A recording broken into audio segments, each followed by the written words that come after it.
welcome, and I hope you guys had a great week. And here we go with another Q&A.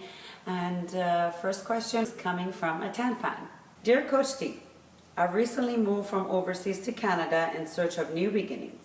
I grew up in a family where health isn't a priority, and I've been struggling with my weight all my life. I do want to lose weight and be healthy, but now that I'm in a new environment, I feel even more self-conscious about my body. Right now, I find myself falling back into finding comfort in food. How can I stop my thoughts from spiraling out of control? Love, Tanfan. Well, my dear Tanfan, thank you so much for writing in. And you have to know that you're not alone in this. A lot of people struggle with the same issue. You're eating not because you're hungry. You're eating because you are feeding an emotional problem that you haven't dealt with. For example, if you're eating out of anger, out of boredom, out of depression, out of a habit, and it has turned into spiraling around, so you constantly go to food as a drug, just like a person who smokes or drinks or anything else. This has become something that you're depending on to heal some sort of a pain, and it doesn't, and it has its repercussions coming back to you. People usually go back into their history and looking at their family patterns and what they taught them, or their childhood memories and whatnot, and those are key components as well. But living in that story over and over again to this day and saying, because my family never taught me how to eat right and I'm stuck in it. That story could have served you for so long as you were a child, and then you were into adolescence and you didn't know any better. But as you're growing older, this story doesn't serve you any longer. So you have to think about it and say, I got to change my story. I got to change the way I'm thinking about myself and my past, and I'm stuck somewhere, and that's why you're writing me. I'm assuming when some drama begins around you, after the drama is gone, you go to the food and you have something and you reach for something to calm yourself down. Or if you're bored, or if some other emotion is running through you, you definitely rush to the food, because that's the first thing you know that can calm you momentarily. You are aware of the consequences afterwards, but at that moment you don't care. Once there's an emotion going through you and you're reaching out for the food, you got to consider a few things here. Ask yourself, am I bored? If you're bored, you pick up a phone and talk to a friend. You go for a walk. Am I angry? Then you do have to do something that brings down that anger. Am I stressed? If you're stressed, have a cup of tea, put on a funny comedy show or something on TV, and it relaxes you. And then after that, go back and think, am I still hungry? Am I still craving that food? So that's one thing you can start with. Another thing you can do is take 5 minutes before you reach for that food.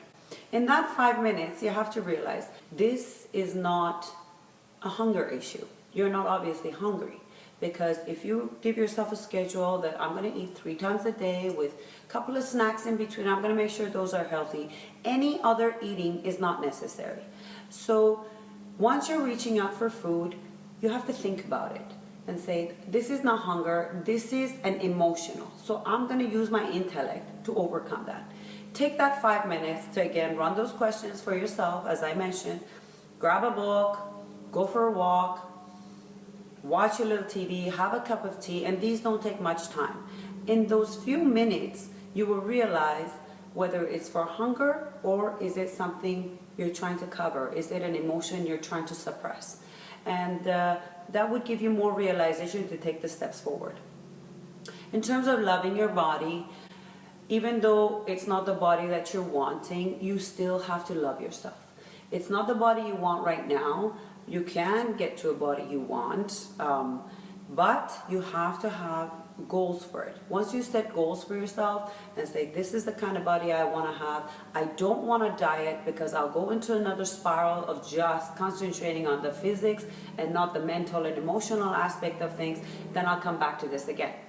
For the body that you want, you have to start by being kind to yourself and not describe yourself as fat, obese, overweight, and all these negative terms that people use to describe themselves. You got to start loving yourself and using good terms to describe yourself. Look at all the things you can do as opposed to things that you can't do and you don't have.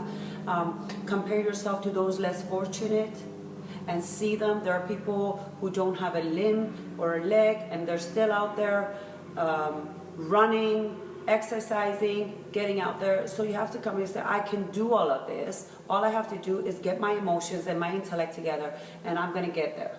Another suggestion I can make for you, and the last suggestion of the day, it would be to have a friend do this with you. Sit down and explain what your emotions are. When is it exactly you eat? Keep a journal of it. This is when I eat. When I'm sad, when I'm bored, when I'm down, when I feel sorry for myself, I eat.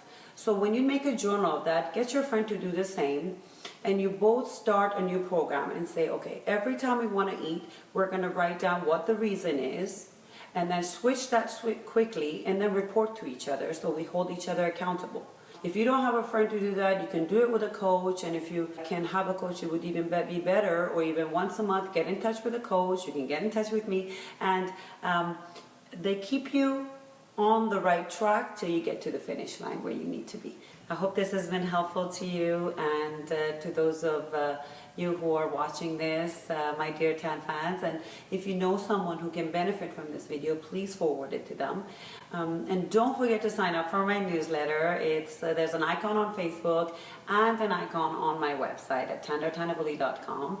I deliver these newsletters to you on time every week, and a little bit more than just what you see on Facebook. So if you'd like to get more of that, sign on, and I'll see you all next week. Until then, keep happy and healthy.